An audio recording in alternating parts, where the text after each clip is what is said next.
Perlas del libro de Amós. El profeta denuncia la falsa seguridad de las riquezas, confianza y seguridad que acrecienta la falsa certeza de que la ciudad es invencible, confianza y seguridad que estimulan la buena vida, comida, bebidas, perfumes, indolencia confortable. No se aleja así el día de la desgracia, por el contrario, se están preparando los días de violencia y amargura. El cautiverio sobrevendrá como castigo. Te damos gracias, Señor, en esta mañana, porque nos permites ingresar al estudio de las perlas del capítulo 6 del libro de Amós. Oh Padre, enséñanos a discernir estas perlas y aplicarlas a nuestra vida. En el nombre de Jesús te lo pedimos. Amén. El capítulo 6 del libro de Amós trata acerca de la denuncia que hace Dios sobre los pecados de Israel y se anuncia como consecuencia la destrucción de este pueblo.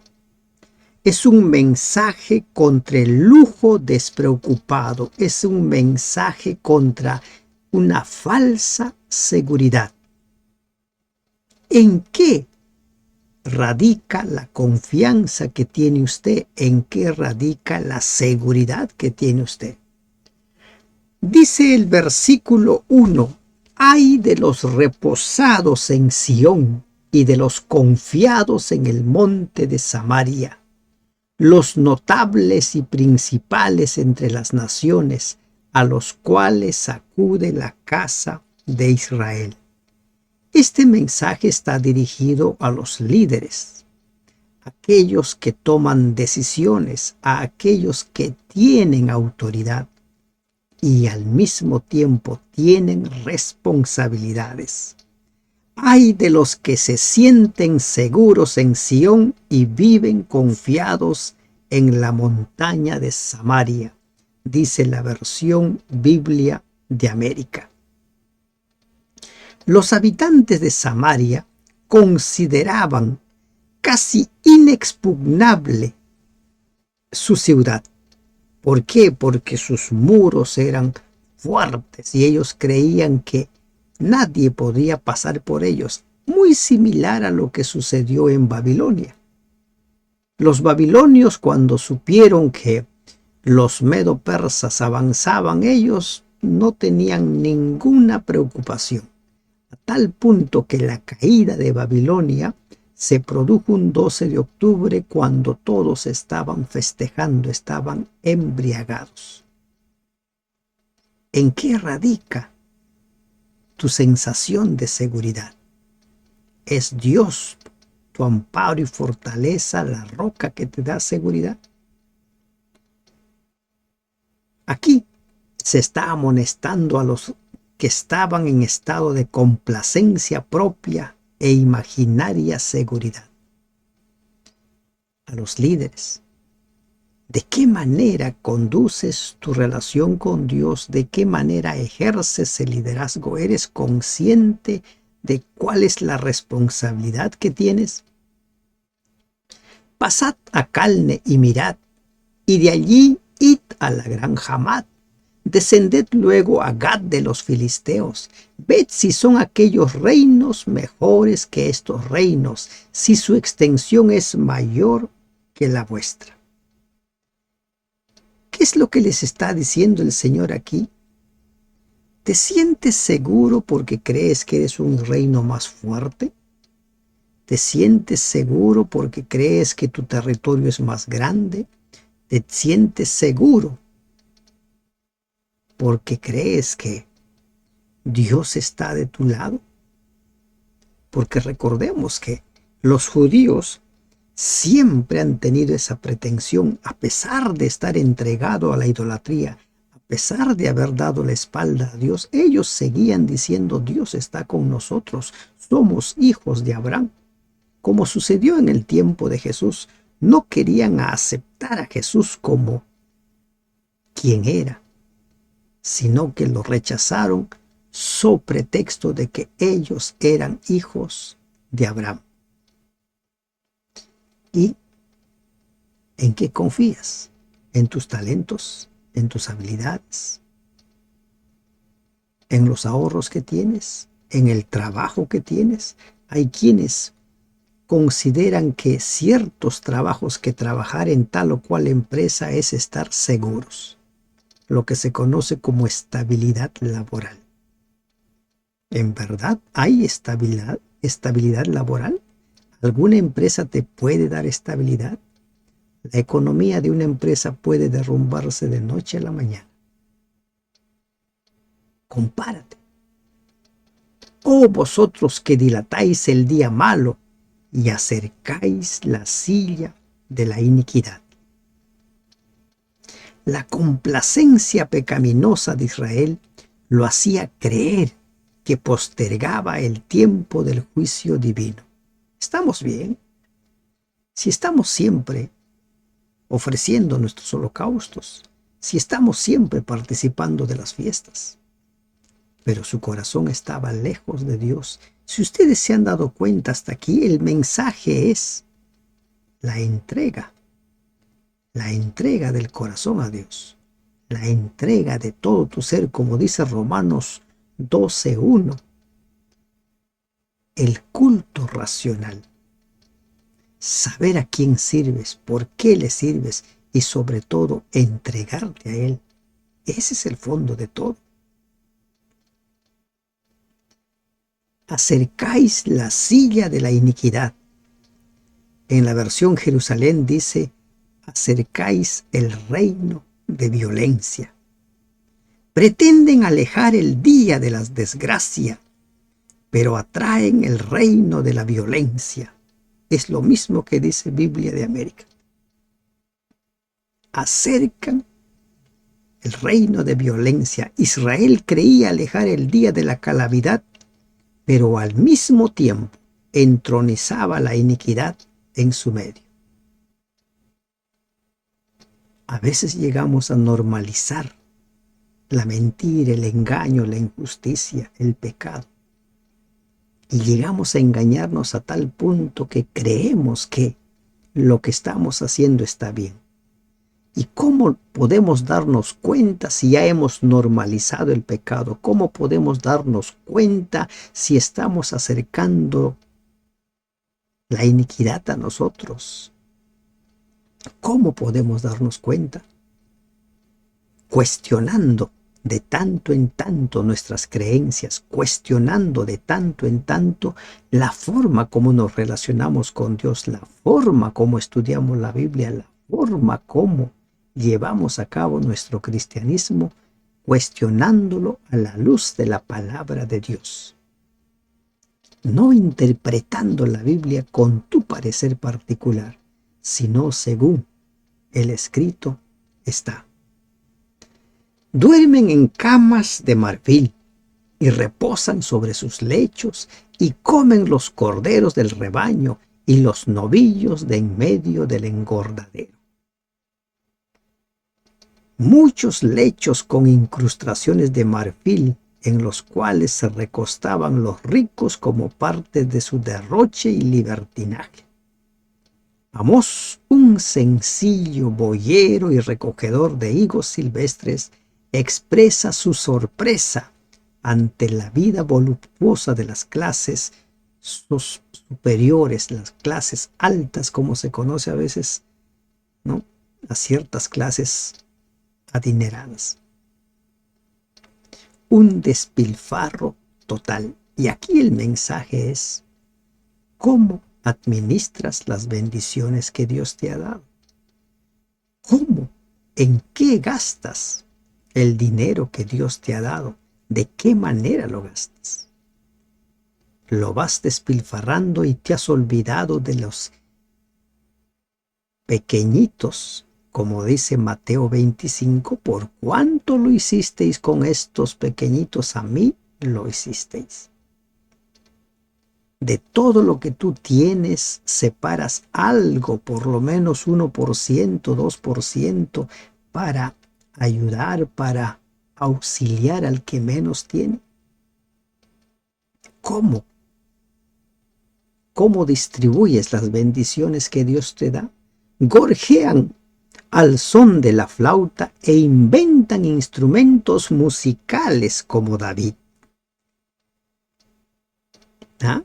Gorjean, canturrean, dice la versión América, canturrean al son del arpa e inventan como David instrumentos musicales. La adoración está llena de alabanza. La alabanza forma parte de la adoración. David organizó el sistema de adoración bajo la música, bajo la alabanza. Organizó los coros, eligió los directores, puso ambientes para ellos para que sirvieran a tiempo completo. El apóstol Pablo habla acerca de entonar cánticos espirituales, himnos, salmos. Apocalipsis 4 nos habla acerca de la adoración celestial donde todos alaban a Dios. La alabanza forma parte. Pero ¿qué había pasado con este pueblo que acercaba la silla de la iniquidad hacia ellos? Ellos pretendían crear nuevos instrumentos como lo hizo David para la alabanza exclusiva de Dios, pero estaban alejados de Dios. Su corazón estaba lejos. Canturreaban, como dice la versión América. Gorjean, como dice la Reina Valera. Cantan, pero solamente de labios para afuera. ¿Cómo es tu alabanza a Dios? ¿Cómo le alabas? ¿Le alabas con el corazón? ¿O simplemente son cantos de labios para afuera? ¿Vives el mensaje? ¿En verdad tienes en mente que estás alabando a Dios cuando elevas esos cánticos? Que no te suceda como este pueblo. Beben vino en tazones y se ungen con los ungüentos más preciosos y no se afligen por el quebrantamiento de José. Disfrutan de la vida, como aquellos que dicen, comamos y bebamos que mañana moriremos, ¿verdad? Así estaban viviendo ellos. Disfrutaban de la vida, bebiendo, perfumándose, con ungüentos más preciosos, pero no afligían su corazón. No les dolía lo que sucedía con sus hermanos. No les importaba para nada el sufrimiento del pueblo de Dios. Recuerden que a los pobres los vendían por el precio de un zapato. La lujuria de Israel ahogaba el pensamiento del sufrimiento, pues un pensamiento tan perturbado perturbaba el sentimiento y los volvía despreocupados. El pueblo se había entregado de tal manera a la sensualidad que no se preocupaba por la ruina venidera de Israel. El egoísmo del pecado engendra dos males: menosprecio de Dios y del hombre. El caso de Adán ilustra esto. Adán menospreció a Dios cuando desobedeció la orden divina de que no comiera del árbol prohibido, y menospreció al hombre cuando echó la culpa de su desobediencia a su pareja, a Eva. ¿Recuerdan? Es esto lo que sucede en la vida de las personas que se van entregando al pecado. ¿Cómo podemos salir de ello? Cuestionando nuestras creencias, porque ellos estaban convencidos que estaban bien. Ellos estaban convencidos que eran el pueblo de Dios y seguían creyendo eso y seguían alejándose de Dios. Cantaban, pero no cantaban con el corazón, simplemente de labios para afuera. No les importaba lo que sucedía con sus hermanos. Por tanto, ahora irán a la cabeza de los que van a cautividad y se acercará el duelo de los que se entregan a los placeres. Viene el fin, viene el fin. Se predice el castigo de la nación por los crímenes mencionados. Se predice. Recuerda, todo tiene consecuencia. Todo lo que siembras, tarde o temprano cosechas. Y para ellos se venía. ¿Y cuál era el castigo para ellos? La cautividad. Los israelitas rechazados por Dios debían experimentar el cautiverio y una ruina completa. La sombría distinción que se le hace a Israel es que irá a la cabeza de los dos reinos hebreos que serían llevados cautivos. 721-22, el cautiverio de Israel. 605, el primer cautiverio de Jerusalén. Casi un siglo después, un poco más. Pero ellos iban a ir a la cabeza.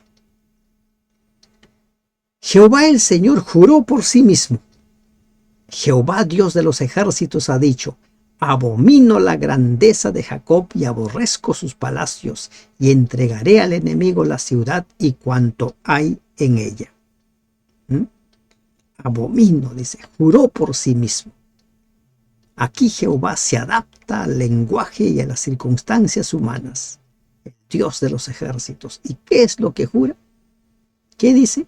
Abomino la grandeza de Jacob y aborrezco sus palacios. ¿Por qué? Porque su grandeza le había dado una falsa seguridad. Y eso es lo trágico en la vida de las personas. Cuando están sanos, no se acuerdan de Dios.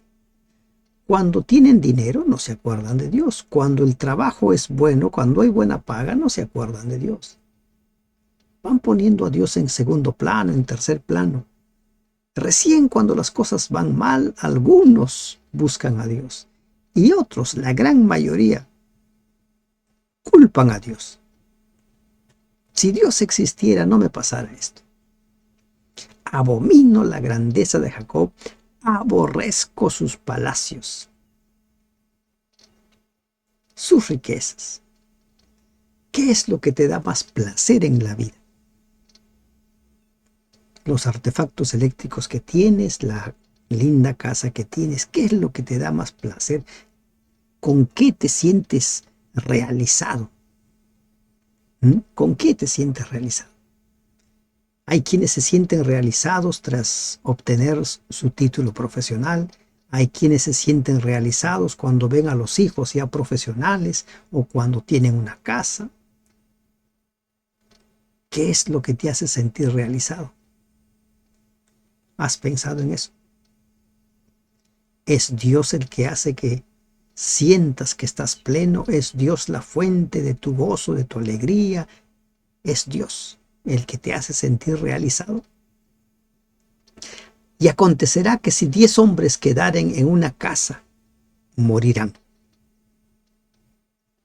Y un pariente tomará a cada uno y lo quemará para sacar los huesos de casa, y dirá al que estará en los rincones de la casa: ¿hay aún alguno contigo? Y dirá: no. Y dirá aquel: calla, porque no podemos mencionar el nombre de Jehová. ¿Qué se nos está diciendo aquí? El pariente entraba a la casa para celebrar los ritos funerarios cerca del cadáver. Algunos creen que los ritos consistían en quemar incienso cerca del cuerpo, pero otros piensan que la acción de quemar que aquí se menciona era una verdadera cremación. Generalmente los judíos enterraban a sus muertos, pero en ciertos casos recurrían a la cremación. Levítico 20:14, Primera de Samuel 31:12. La cremación puede haber sido necesaria en ese tiempo debido a la gran cantidad de muertes o a la naturaleza de la pestilencia, o porque no se podía llegar por causa del asedio al lugar donde se los sepultaba fuera de la ciudad. Si el pariente cercano no podía sepultar el cuerpo, se veía forzado a quemarlo. Algunos preguntan, ¿se debe cremar el cuerpo o solo debe ser enterrado? Miren, cuando la Biblia habla acerca de la muerte, dice: el polvo vuelve al polvo. Seas cremado, seas enterrado, suceda lo que suceda, el polvo vuelve al polvo. ¿Verdad? Hay quienes dicen que solo debe ser enterrado. Puede ser. Si usted se siente bien así, hágalo. Si por alguna circunstancia hay necesidad de cremar, no se sienta mal. Recuerde que el polvo vuelve al polvo. Ese es el principio. Algunos dicen, bueno, pero si se crema, entonces, ¿cómo es que se va a producir la resurrección? Hay personas que han sido devorados. Para Dios no es nada imposible la resurrección. No hay nada imposible para Dios. No hay nada imposible. La forma de cómo se despide el cuerpo de una persona que falleció está determinado por los usos y costumbres, ¿no? El principio, ¿cuál es? El polvo vuelve a la tierra, al polvo. Y dice, no podemos mencionar, porque no podemos mencionar el nombre de Jehová. Esta prohibición ha sido interpretada de varias maneras. Unos, que emanaba de una profunda desesperación de los sobrevivientes, quienes creían que como ese era el día del juicio, resultaba demasiado tarde para invocar el nombre de Jehová. No invocaron a Dios en vida, por tanto no podían invocarlo en la muerte. Que él no señalaba la dureza de corazón y la incredulidad del pueblo. Aquí también encontramos otras circunstancias que se dan en nuestra vida. A veces nos peleamos con Dios y decimos, ya voy a borrar el nombre de Dios de mi vida. Nunca más lo voy a mencionar. Pero todo lo que sucede en nuestra vida es como consecuencia de nuestras decisiones, de nuestros pecados. Como consecuencia de lo que nosotros decidimos hacer. Recuerda que Dios ha prometido estar contigo aún en las circunstancias más difíciles. Él nunca te deja solo, aunque tú a veces te sientas solo. Y como consecuencia de sentirse solos deciden, bueno, ya no quiero saber nada de Dios. Porque he aquí Jehová mandará y herirá con hendiduras la casa mayor y la casa menor con aberturas. Herirá. ¿De qué manera Dios nos hará pagar nuestras decisiones? No lo sabemos. Cada persona en la actualidad tiene diversos finales. Pero ¿saben lo maravilloso es? ¿Por qué exponernos a todo ello? ¿Por qué? Si Él ha invitado, ¿recuerdan el capítulo de ayer? Búsquenme y van a vivir. Búsquenme. ¿Correrán los caballos por las peñas?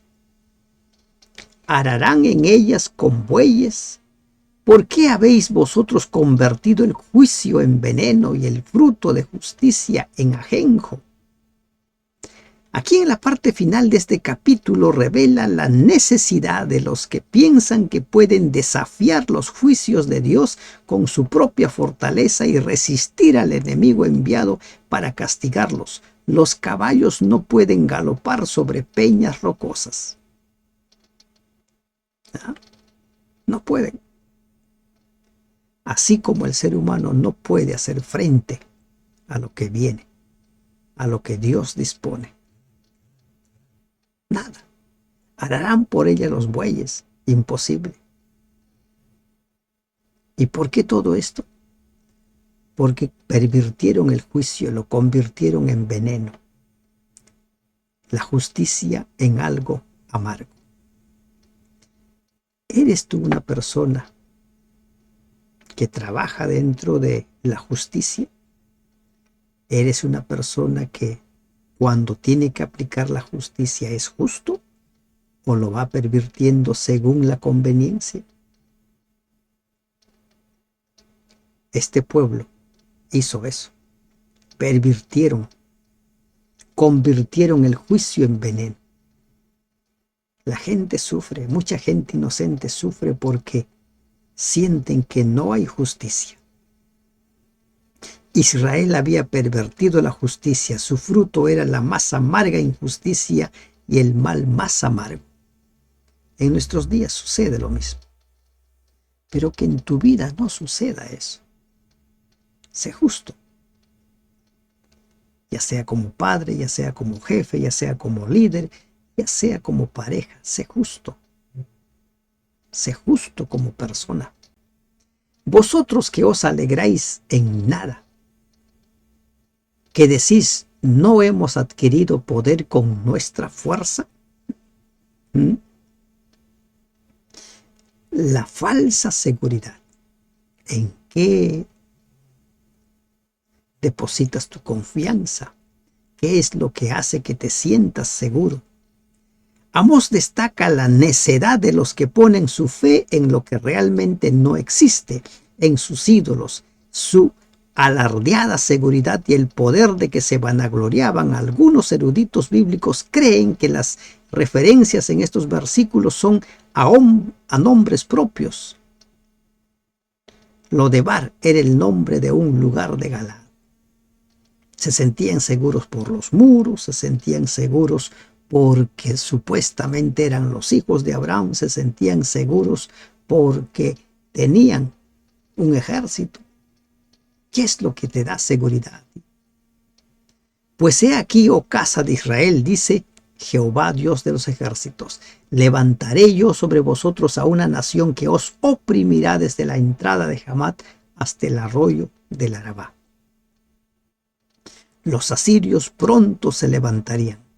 Los asirios pronto desaparecerían a este pueblo que había nacido para ser luz de las naciones, luz para los asirios, luz para todos los pueblos vecinos, pero había abandonado su misión.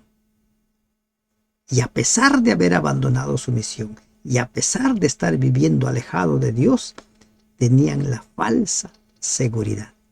Creían que todo estaba bien, creían que Dios estaba de su lado. Ay de los que se sienten seguros en Sión.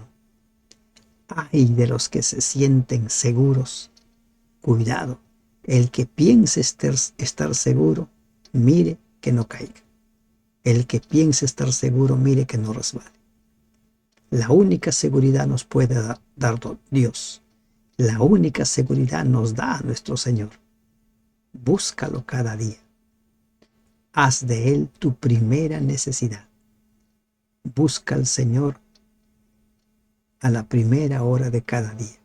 Que Él sea tu roca, que Él sea tu torre, que Él sea tu seguridad. Que Dios te bendiga. Amén.